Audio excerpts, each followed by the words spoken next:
मुख्यमंत्र्यांनी घोषणा केली आणि शेतकऱ्यांच्या खात्यामध्ये नमो शेतकरी महासन्मान निधी योजनेचा 9वा आणि 10वा हप्ता जमा होण्यास सुरुवात झाली। 4,000 रुपयांची रक्कम आज सकाळपासून शेतकऱ्यांच्या बँक खात्यामध्ये जमा होत आहे। 170 तालुक्यामधील पात्र शेतकऱ्यांच्या खात्यावर पैसे वर्ग केले जात आहेत। शेतकरी बांधवांनो, कृषी विभाग आणि अर्थ मंत्रालयाने संयुक्तपणे एक विशेष अहवाल तयार केला होता आणि त्यानुसारच मुख्यमंत्री देवेंद्र फडणवीस साहेब यांच्या अध्यक्षतेखाली झालेल्या बैठकीमध्ये नमो शेतकरी महासन्मान निधी योजनेच्या निधीला मंजुरी मिळाली आहे। राज्यातील 358 तालुक्यांपैकी ज्या तालुक्यांचा डेटा 100% क्लिअर आहे आणि ई-केवायसी प्रोसेस पूर्ण झाली आहे, अशा 170 तालुक्यांची निवड या पहिल्या टप्प्यासाठी करण्यात आली आहे।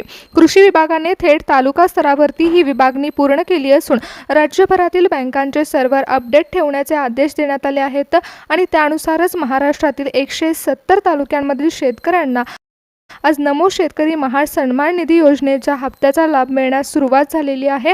शेतकरी बांधवांनो, नमो शेतकरी योजनेचा हप्ता शेतकऱ्यांच्या खात्यामध्ये कधी जमा होणार अशी आतुरता शेतकऱ्यांना लागली होती आणि अखेर आता बँकांचे सर्व्हर ॲक्टिव्ह करण्यात आले असून RBIच्या नवीन बँकिंग स्लॉटनुसार पैसे वितरण सुरू झाले। पहिल्या टप्प्यात राष्ट्रीयकृत बँका म्हणजेच SBI आणि महाराष्ट्र बँकेमध्ये खातं असलेल्या शेतकऱ्यांना 50 ते 55 तालुक्यांमध्ये 4,000 रुपयाचा लाभ मिळाला। यामध्ये प्रामुख्याने पश्चिम महाराष्ट्रातील तालुक्यांचा समावेश आहे, तर दुसरा स्लॉट आहे तो दुपारी 1 ते संध्याकाळी 5 वाजताचा आहे। शेतकरी मित्रांनो, नमो शेतकरी योजनेचा 9वा आणि 10वा हप्ता दुपारच्या स्लॉटमध्ये ग्रामीण बँका आणि जिल्हा मध्यवर्ती बँकांमध्ये जमा करण्यात आला। यामध्ये मराठवाडा आणि उत्तर महाराष्ट्रातील 7 तालुक्यांमध्ये DBT ट्रान्सफरच्या माध्यमातून शेतकऱ्यांच्या खात्यावर वितरण पार पडले। त्यानंतर तिसऱ्या टप्प्यामध्ये विदर्भ आणि कोकणातील 60 तालुक्यांपैकी पात्र शेतकऱ्यांना रात्री उशिरापर्यंत हप्त्याचा लाभ मिळू शकतो।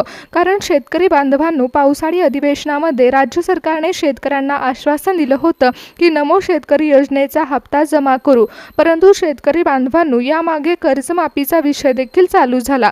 त्यामुळे दोन्ही निर्णय घेताना सरकारने एक डिजिटल पडताळणी फिल्टर लावलं। त्यानुसार परत शेतकऱ्यांची फेर तपासणी झाली आणि याच फेर तपासणीमध्ये आता कृषी विभागाने देखील तालुक्यांची निवड केली।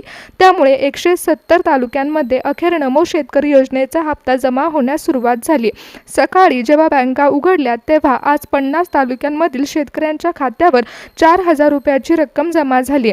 शेतकऱ्यांना 9व्या आणि 10व्या हप्त्याची प्रतीक्षा लागली होती आणि शेतकऱ्यांना दोन्ही हप्ते एकत्रित मिळाले, त्यामुळे शेतकरी खुश झाले। शेतकरी बांधवांनो, कृषी मंत्रालयाने नमो शेतकरी योजनेच्या 9व्या आणि 10व्या हप्त्यासाठी जे परिपत्रक जाहीर केले त्यामध्ये 2 नवीन निकष देखील समाविष्ट आहेत आणि त्यानुसारच 170 तालुक्यामधील शेतकऱ्यांची नवीन यादी जाहीर झाली आहे। शेतकरी मित्रांनो, मंत्रालयातून एक मोठं अपडेट समोर आलं।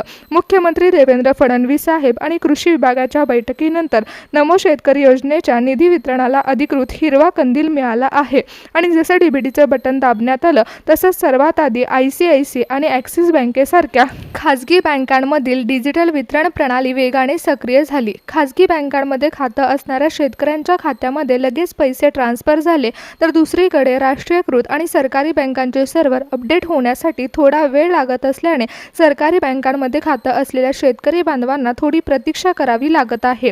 परंतु शेतकरी मित्रांनो, घाबरण्याचं कारण नाही, कारण कृषी विभागाच्या डिजिटल ट्रान्सफर सिस्टीमद्वारे सर्वांच्या खात्यावर पैसे वर्ग केले जात आहेत आणि याच वेळी राज्यातील लाखो शेतकऱ्यांच्या मोबाईलवरती नमो शेतकरी महासन्मान निधीच्या 9व्या हप्त्याचे 2,000 रुपये आणि 10व्या हप्त्याचे 2,000 रुपये असे एकूण 4,000 रुपये जमा झाल्याचा मेसेज येत आहे। कृषी विभागाने जारी केलेल्या 2 नवीन निकषांनुसार परिपत्रक जाहीर झालं असून राज्यातील तब्बल 70% शेतकरी बांधवांना पात्र ठरवण्यात आले, तर उर्वरित 30% शेतकऱ्यांची नावं सध्या पेंडिंग लिस्टमध्ये ठेवण्यात आली आहेत। मात्र 30% शेतकरी बांधवांना कागदपत्रांची पडताळणी पूर्ण होताच लवकरच लाभ मिळणार आहे। त्यामुळे तुमच्या खात्यामध्ये नमो शेतकरी योजनेचा हप्ता जमा झाला नसेल तर लक्षपूर्वक ऐका की परिपत्रकामध्ये कोणते 2 निकष लावण्यात आले आहेत। शेतकरी बांधवांनो, आज 170 तालुक्यांमध्ये निधीचं वाटप सुरू झालंय आणि कृषी विभागाने प्रशासकीय सोयीसाठी शेतकऱ्यांची 3 विशेष टप्प्यामध्ये विभागणी केली आहे। यामध्ये उत्तर महाराष्ट्र, पश्चिम महाराष्ट्र, विदर्भ, मराठवाडा आणि कोकण या 5ही प्रमुख विभागामधील निवडक तालुक्यांचा समावेश करण्यात आला आणि प्रादेशिक विभागणीनुसार पात्र शेतकऱ्यांना नमो शेतकरी योजनेचा लाभ दिला जात आहे। शेतकरी बांधवांनो, नमो शेतकरी महासन्मान निधी योजनेचा 9वा आणि 10वा हप्ता मिळवण्यासाठी कृषी विभागाने 2 नवीन निकष लागू केले आहेत. जर तुम्हाला या दोन्ही हप्त्याचा लाभ घ्यायचा असेल तर सर्वात पहिलं म्हणजे ई-केवायसी पूर्ण असणं आवश्यक आहे. यासोबतच तुमच्याकडे तुमचं आधार कार्ड असायला हवं आणि त्याची अचूक नोंद देखील बँकेत असायला हवी.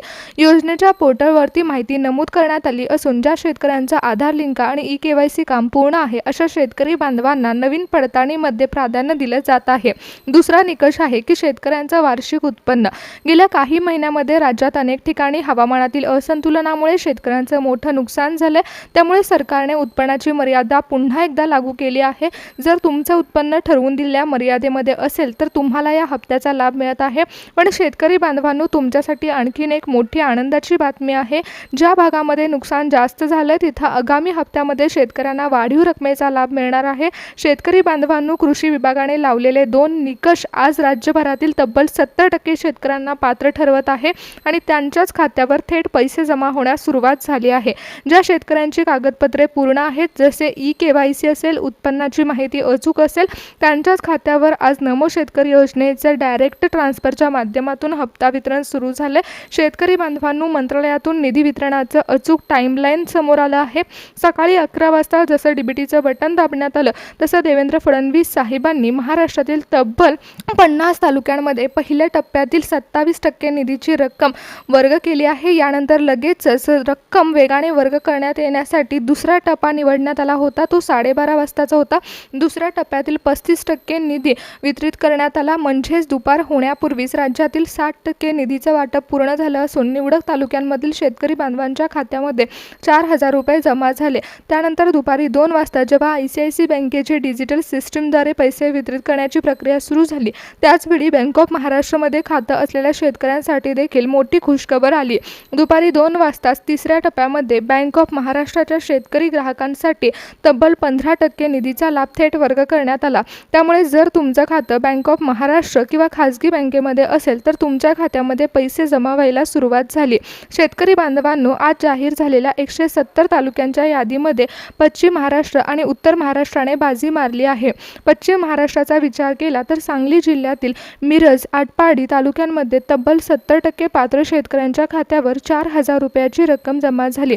सोलापूर आणि कोल्हापूर जिल्ह्यातील निवडक तालुक्यांमध्ये 60 ते 65% निधीचं वाटप पूर्ण झाले. उत्तर महाराष्ट्रातील नाशिक, धुळे, जळगाव जिल्ह्यातील तालुक्यांमध्ये 50% निधी डीबीटी ट्रान्सफरद्वारे वितरित झाला आहे. ज्या शेतकऱ्यांची ई-केवायसी पूर्ण आहे आणि ज्यांचं बँक खातं आधार कार्डशी लिंक आहे अशा शेतकरी बांधवांच्या खाजगी आणि सरकारी बँक खात्यामध्ये थेट पैसे जमा होत असून नमो शेतकरी महासन्मान निधी योजनेच्या 9व्या आणि 10व्या हप्त्याचा लाभ शेतकऱ्यांना मिळत आहे. दुसरा टप्पा मराठवाडा आणि विदर्भातील दुष्काळग्रस्त शेतकऱ्यांचा आहे.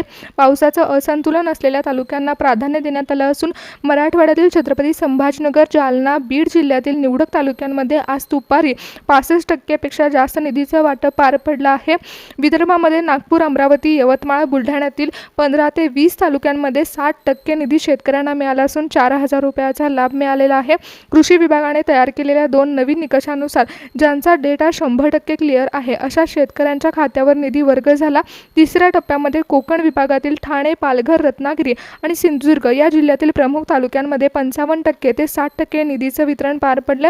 देवेंद्र फडणवीस साहेबांच्या आदेशानुसार बँकांचे सर्व्हर चालू करण्यात आले होते, परंतु नरेंद्र मोदी साहेबांनी जेव्हा नवीन परिपत्रकामध्ये 2 निकषांची नमूद करण्यात आले त्यावेळी पात्रता यादी जाहीर झाल्यानंतर खाजगी आणि तिसऱ्या टप्प्यामध्ये सरकारी बँकांमध्ये वितरण सुरू झालं. सर्व्हर डाऊन किंवा तांत्रिक अडचणीमुळे ज्या सरकारी बँकांमध्ये उशीर होत होता तिथे देखील रात्री उशिरापर्यंत उरलेल्या 30% ते 40% निधीचं वितरण हे शेतकऱ्यांच्या खात्यावर होणार आहे. शेतकरी बांधवांनो, 170 तालुक्यांपैकी जर तुमच्या तालुक्यांमध्ये अजूनपर्यंत संपूर्ण निधी जमा झाला नसेल तर तुमचं नाव पेंडिंग लिस्टमध्ये असेल. पण काळजी करू नका, कारण कृषी विभागाने नवीन पात्रता यादी जाहीर होणार असल्याचं सांगितलंय. ज्यांच्या अर्जापुढे पेंडिंग चिन्ह आहे अशा शेतकऱ्यांची फेर तपासणी चालू असून त्यांच्या खात्यामध्ये निधी सोडण्यासाठी सरकार नवीन पारदर्शक नियोजन देखील लावत आहे. त्यामुळे त्यांना देखील लाभ मिळणार आहे, परंतु पात्रता यादीनुसार वितरण केलं जाईल. त्यामुळे दुसऱ्या यादीमध्ये शेतकऱ्यांचं नाव असेल आणि त्यांना देखील 9व्या आणि 10व्या हप्त्याचा लाभ मिळणार आहे.